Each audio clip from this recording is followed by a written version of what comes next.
Hi friends, welcome to my channel. Friends, ప్రస్తుతం మీకు ఎన్ని పనులున్నా సరే అవన్నీ పెండింగ్ పెట్టేసి ఈ వీడియో చివరి వరకు చూడండి. ఎందుకంటే ఈ వీడియో చూడడం వల్ల మీ ఖాతాలోని డబ్బులు, మీ పాస్వర్డ్లు, మీ ఐడీలన్నీ కూడా సేఫ్గా ఉంటాయి. లేకుంటే మీరు చాలా ప్రమాదంలో పడవచ్చు.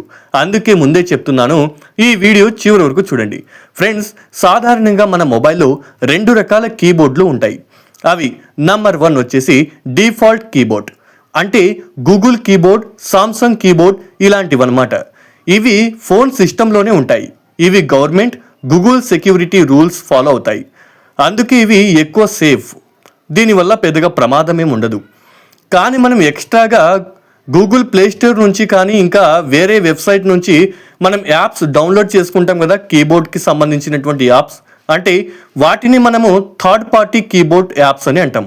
అంటే for example Desh keyboard, emoji keyboard, stylish keyboard, fancy keyboard లాంటివి అనమాట. ఇవన్నీ మనం ప్లే స్టోర్ నుంచి డౌన్లోడ్ చేసుకుంటాం లేదా వేరే వెబ్సైట్లో నుంచి డౌన్లోడ్ చేసుకుంటాం. ఇక్కడే అసలు ప్రాబ్లం మొదలవుతుంది. ఇప్పుడు ఒక ముఖ్యమైనటువంటి ప్రశ్న, కీబోర్డ్ యాప్ అంటే ఏం చేస్తుంది?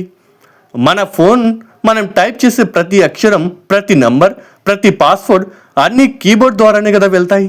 అంటే మనం టైప్ చేసే ప్రతి OTP, UPI pin, ATM pin, bank password ఇవన్నీ ముందుగా కీబోర్డ్ యాప్కి తెలుస్తాయి. కొన్ని యాప్స్ మన డేటాను సర్వర్కి పంపే అవకాశం కూడా ఉంటుంది. మనకు తెలియకుండానే బ్యాక్గ్రౌండ్లో ఇది జరగచ్చు. అసలు ఇదే డేంజర్. అంటే ఇప్పుడు దేశ్ కీబోర్డ్ గురించి మాట్లాడుకుందాం. దేశ్ కీబోర్డ్ చాలా సేఫా?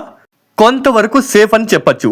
ఎందుకంటే ఇది మనం గూగుల్ ప్లే స్టోర్ నుంచి డౌన్లోడ్ చేసుకుంటాం కాబట్టి. కానీ ఇది 100% సేఫ్ అని మాత్రం చెప్పలేము. ఎందుకంటే ఇది కూడా ఒక థర్డ్ పార్టీ యాప్ కాబట్టి. అందుకే మన జాగ్రత్తలో మనం ఉండాలి. ముఖ్యంగా మన యూపీఐ యాప్స్ను తెరిచేటప్పుడు, అంటే ఫోన్పే, గూగుల్ పే లాంటివి తెరిచినప్పుడు ఈ దేశ్ కీబోర్డ్ లేదా ఇతర ఇలాంటి థర్డ్ పార్టీ కీబోర్డ్లను ఆఫ్ చేయాలి. ఇంకా మన ఐడి, పాస్వర్డ్లు ఎంటర్ చేసేటప్పుడు కూడా ఈ థర్డ్ పార్టీ కీబోర్డ్లను ఆఫ్ చేసి ఉంచాలి. ఓకే ఫ్రెండ్స్, వీడియో నచ్చితే ఒక లైక్ చేయండి. అదేవిధంగా మన ఛానల్ ఒకసారి విజిట్ చేసి మీకు నచ్చితే కనుక సబ్స్క్రైబ్ చేసుకోవడానికైతే ప్రయత్నం చేయండి. Thanks for watching.